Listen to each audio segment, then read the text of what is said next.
I'm Dr. Hariprasad, MSc ENT, Senior Consultant, Bugaviti ENT Hospital, Khammam.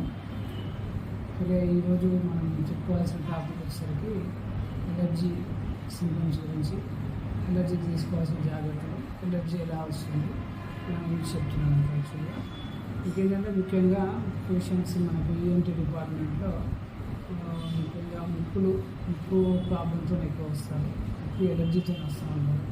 వాళ్ళకి ఇనిషియల్గా ఇది తుమ్ములతో start అవుతుంది. అంటే రిపీటెడ్గా తుమ్ములు రావడం, అది ఒకటి కంటే ఎక్కువ, అది ఒక్కొక్కసారి ఒక 10, 15, 20 తుమ్ముల్లాగా రావడం, ఆ తర్వాత ముక్కు నుంచి నీరు కారడం, ఆ తర్వాత ముక్కులు పట్టేసినట్టుగా ఉంటుంది, అంటే ముక్కులు బ్లాకింగ్ సెన్సేషన్ ఉంటుంది.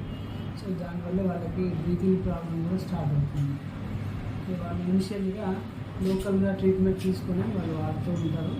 దాన్ని వాడడం వల్ల వాళ్ళకి అప్పటి వరకు రిలీఫ్ అయితే ఉంటుంది, కానీ ఫర్దర్గా దానివల్ల వచ్చే కాంప్లికేషన్స్ వచ్చేసరికి మనకి ముక్కులో ఉన్నటువంటి కండలుగా అని చెప్తాము, టర్బియేట్స్ అంటారు. అది చాలా అవి పెద్దగా అవ్వడం, దానివల్ల కొంతమందికి అది చాలా రోజుల నుంచి పెద్దగా ఉండడం వల్ల ముక్కు రంధ్రాలు మూసుకుపోయి గాలి సరిగ్గా రాకపోవడం, దాంతో వాళ్ళకి సైనస్ ఎఫెక్ట్స్ కూడా వస్తాయి. సో ఇనిషియల్గా ఉన్నప్పుడే పేషెంట్స్ డాక్టర్ని కన్సల్ట్ అయ్యి దాన్ని సరైన ట్రీట్మెంట్ తీసుకుంటే అది ఇంకా ఎక్కువ కాకుండా దాన్ని తీసుకోవాల్సిన జాగ్రత్తలు అనేవి కూడా మీకు చెప్తాను.